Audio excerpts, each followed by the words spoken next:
Gosto muito do que estás a ouvir. A propósito, desculpa lá estar a interromper, mas já és cliente Iberdrola?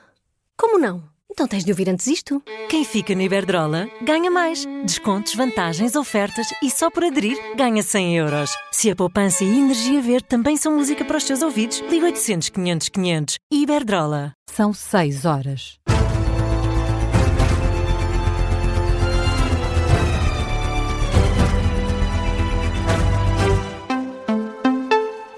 Bom dia, o meu nome é João Gama, são 6 da manhã, tempo de atualizar toda a informação na Rádio Observador. E afinal, Pedro de Lille continua a ser o advogado de José Sócrates, mas apenas no processo secundário da Operação Marquesa. É uma informação confirmada pelo Observador. O processo secundário nasceu da decisão instrutória do juiz Ivo Rosa, que pronunciou Sócrates e Carlos Santos Silva de apenas por 3 crimes de branqueamento de capitais e 3 de falsificação de documentos. Estes últimos, entretanto, já prescreveram e aguarda ainda os primeiros uma passagem à fase de julgamento. O Observador confirmou que nestes autos não foi adicionada qualquer renúncia e que o advogado continua a representar os interesses do ex-primeiro-ministro. Pedro de Lille não respondeu às nossas tentativas de contacto. A prova que de Lille continua a trabalhar com Sócrates resulta igualmente do requerimento que apresentou no processo secundário com a assinatura digital no dia 20 de novembro. São 16 dias depois da sua renúncia mediática. Neste requerimento, o advogado já pediu o impedimento da juíza desembargadora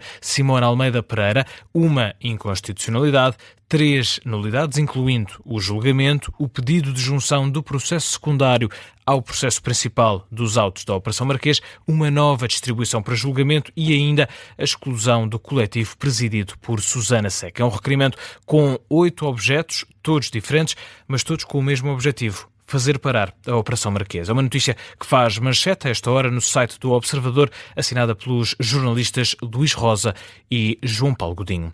Continuamos na Justiça. Ficaram em liberdade 10 dos arguidos da Operação Safra Justa. Os outros 7, incluindo o agente da PSP e um militar da GNR, continuam detidos e vão conhecer as medidas de coação amanhã. Os 17 arguidos da Operação Safra Justa, suspeitos de pertencerem a uma rede criminosa que explorava e escravizava centenas de imigrantes ilegais no Alentejo, foram ouvidos ontem no Campos de Justiça. 10 saíram em liberdade apenas com termo de identidade e residência e os outros 7 vão conhecer as medidas de coação amanhã. Para estes, o Ministério Público pede prisão preventiva, é o que explica o advogado Frederico Miguel Alves, que representava um dos detidos. Foi ontem à noite em declarações aos jornalistas. O Ministério Público promoveu a medida de coação privativa da liberdade de prisão preventiva para um militar da GNR, um PSP e mais uns civis, e quanto aos outros arguidos promoveu outras medidas de coação que implicam a sua libertação imediata. No meu caso, eu tenho um cliente a quem foi promovida a prisão preventiva e saberemos a decisão sábado às 18 horas. O outro cliente foi libertado já, ou será a qualquer momento. Portanto, agora só no sábado é que sabemos as medidas de coação finais para estes arguidos, porque os outros, seguramente privativa não será. Declarações do advogado Frederico Miguel Alves aos jornalistas à saída do Campos de Justiça ao início desta madrugada. No total foram detidas 17 pessoas, incluindo 10 militares da GNR e um agente da PSP e ainda 6 civis. Esta organização criminosa, desmantelada na terça-feira pela Polícia Judiciária, recorria à força para obrigar imigrantes a trabalhar na agricultura no Alentejo. Digam o que disserem, Luís Marques Mendes acredita que vai chegar à segunda volta das eleições presidenciais. A sondagem mais recente, publicada ontem pela SIC e hoje no Semanário Expresso, mostra um antigo presidente do PSD atrás de Henrique Gouveia Melo e também de André Ventura. Luís Marques Mendes aparece em terceiro lugar, ainda que à distância, que é considerado empate técnico dentro da margem de erro, com apenas uma diferença de 3 pontos percentuais do primeiro lugar. De acordo com esta sondagem, se as eleições fossem hoje, o Almirante venceria à primeira volta com 26% das intenções de voto. André Ventura ficaria em segundo lugar com 25% e depois Luís Marques Mendes com 23%. Ontem à noite, o candidato apoiado pelo PSD foi questionado sobre estes números. Em entrevista à CMTV, Marques Mendes confirma que, ainda assim, mantém as expectativas elevadas. Esta sondagem, como as anteriores, deixou-me muito satisfeito e confortável. Porque, assim, em fevereiro, quando avancei para a candidatura, sabe quantos pontos de atraso eu tinha em relação a Gouveia Melo? 21. Neste momento, a diferença está em 2 pontos. Portanto, estamos no domínio de um empate técnico. 3 candidatos no domínio de um empate técnico. E, portanto, 2 deles vão passar à segunda volta. Um deles não passará. E eu acredito que eu passarei à segunda volta. Porquê? porque eu tinha 21 pontos de atraso e tenho vindo sempre a recuperar. E, portanto, numa tendência de subida. Ascendente, não é? E, portanto, estou satisfeito. A confiança de Luís Marcos Mendes. Numa entrevista ontem à noite à CMTV, o candidato presidencial realça que a sondagem foi realizada antes dos debates para as eleições presidenciais. Em quarto lugar, ficaria o antigo secretário-geral do PS, António José Seguro, com 14% das intenções de voto, e muito mais longe estão João Coutinho Figueiredo, com 5%, António Filipe e Catarina Martins, com 2%. Jorge Pinto fica ao nível de Joana Amaral Dias, com menos de 1 ponto das intenções de voto. Luís Marcos Mendes reagiu, mas não foi o único. João Coutinho Figueiredo atira dúvidas sobre estes números. O candidato apoiado pela Iniciativa Liberal reage indignado nas redes sociais. Coutinho Figueiredo diz que estes números só podem ser engano. Esta sondagem que acaba de sair na SIC e, se não me engano, no Expresso, é absolutamente inacreditável. Este resultado é inferior àquilo que eu tinha nas sondagens antes de anunciar a candidatura. E das duas, uma. Enganaram sem querer ou enganaram de propósito. Se enganaram sem querer, é grave, porque é incompetência. Não seria impossível, porque esta empresa de sondagens sempre subestimou os meus resultados.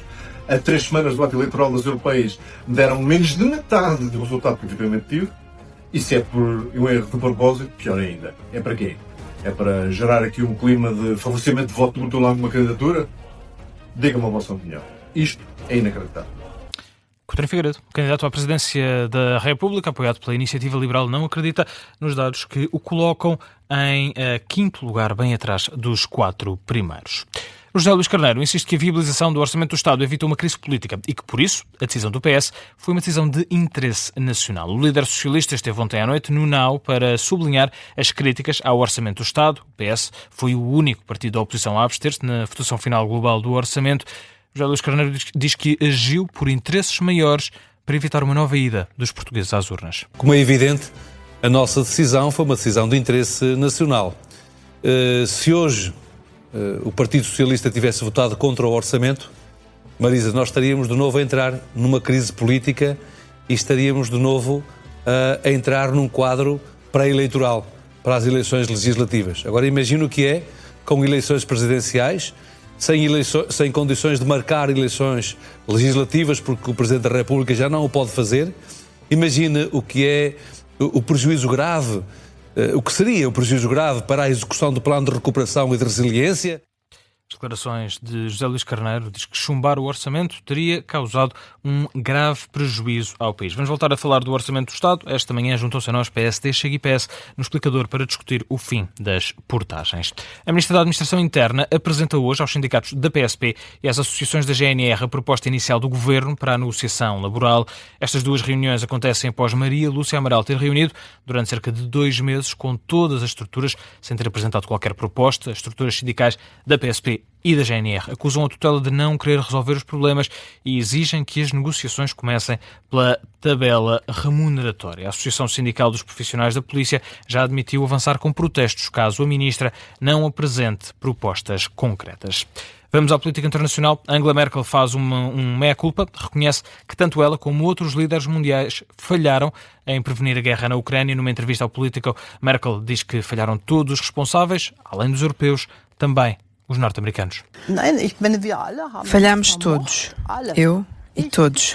Falhamos em prevenir esta guerra, incluindo nas nossas conversas com os norte-americanos. E com isto a nossa vida mudou muito. Tínhamos de nos preparar para o futuro. Por isso, foi uma falha absoluta.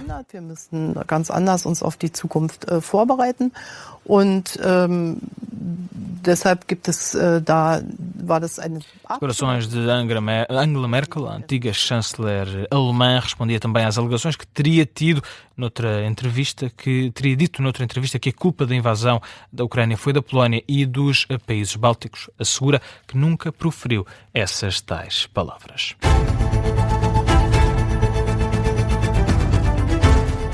Vamos conhecer outras notícias que marcam esta sexta-feira. No desporto, Portugal é campeão do mundo de sub-17. O Presidente da República recebeu a notícia com grande entusiasmo e emoção e vai receber os jogadores no Palácio do Belém. Numa nota publicada no site da Presidência, Marcelo Rebelo de Sousa destaca a grande entrega e o trabalho destes jovens futebolistas que chegam no sábado às 2 da tarde à cidade do futebol. Uma noite também de competições europeias. O Porto venceu o Nice por 3-0, a contar para a Liga Europa. O Braga empatou com os dos Rangers na Escócia. São temas do Vamos à Bola já a seguir com o Carlos Pedro.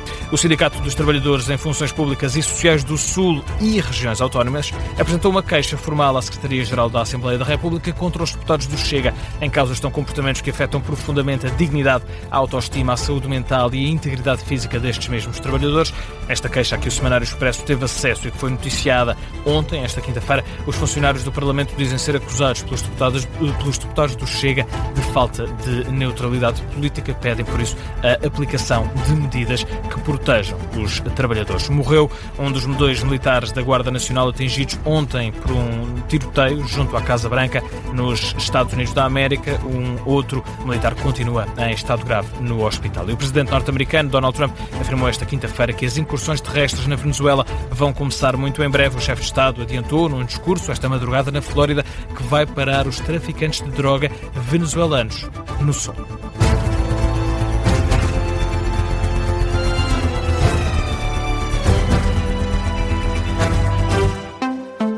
Gosto muito do que estás a ouvir.